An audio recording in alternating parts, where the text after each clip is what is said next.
हरबंस ने ट्रक का गियर बदला और स्टीयरिंग को मजबूती से थाम लिया।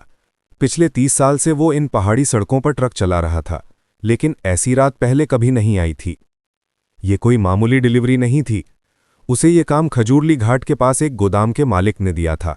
कैश, इतना कैश कि उसकी बेटी रिया की शादी का सारा खर्चा निकल जाए।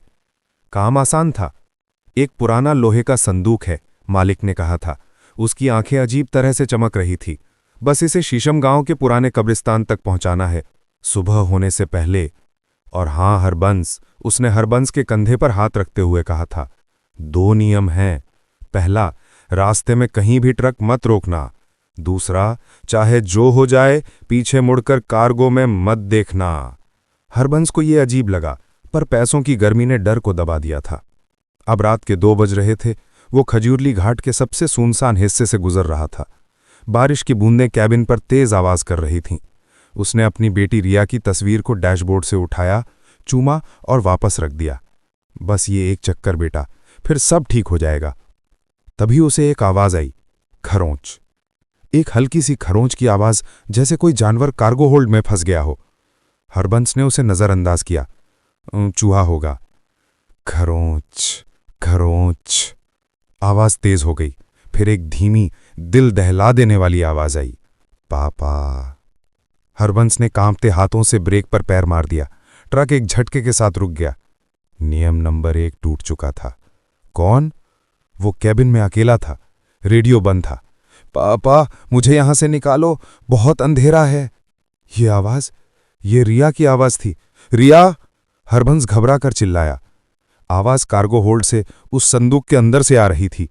पापा, मुझे डर लग रहा है। ये मुझे देख रही है। आ! हरबंस के अंदर का बाप जाग गया।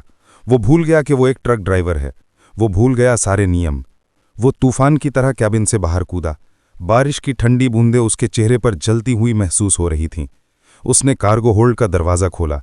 अंदर उस लोहे के संदूक से सिसकियां आ रही थीं। बचाओ पापा! मैं आ गया बेटा। उसने अपनी जेब से चाबियों का गुच्छा निकाला, लेकिन उसके हाथ इतने कांप रहे थे कि वो ताला नहीं खोल पा रहा था। जल्दी करो पापा, वो मेरे हाथ पकड़ रही है। हरबंस ने आओ देखा ना ताओ। उसने पास पड़ा लोहे का पाना यानी रेंच उठाया और पूरी ताकत से ताले पर मारना शुरू कर दिया। खटाक! ताला टूटकर गिर गया। हरबंस ने भारी ढक्कन को पीछे की ओर फेंका। नियम नंबर 2 टूट चुका था। वो सांस रोककर अंदर झांका। संदूक खाली था। नहीं, खाली नहीं था। संदूक के तल पर एक पुराना क्रैक्ड हुआ शीशा यानी मिरर लगा हुआ था। हरबंस ने शीशे में अपने घबराए हुए चेहरे को देखा। बारिश का पानी उसके चेहरे से टपक रहा था। रिया! उसने फुसफुसाया। तभी शीशे के अंदर, उसके अक्स के पीछे एक परछाई उभरी। 2 छोटे छोटे हाथ शीशे के अंदर से आगे बढ़े और उन्होंने हरबंस के अक्स का यानी रिफ्लेक्शन का गला घोंट दिया। हरबंस का असली गला घुटने लगा। वो अपनी गर्दन पकड़े हुए हाँफने लगा, लेकिन कोई आवाज नहीं निकल रही थी।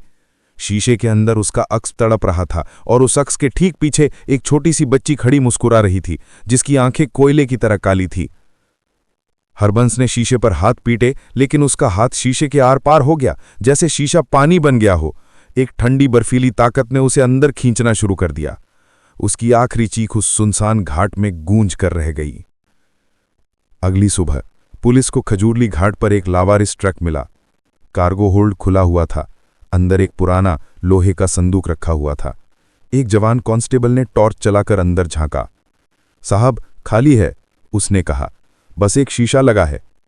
कुछ भी हो, रिपोर्ट बनाओ, इंस्पेक्टर ने कहा। कांस्टेबल अपनी रिपोर्ट लिखने के लिए मुड़ा। उसने अपनी टोपी सीधी की और एक पल के लिए शीशे में खुद को देखा।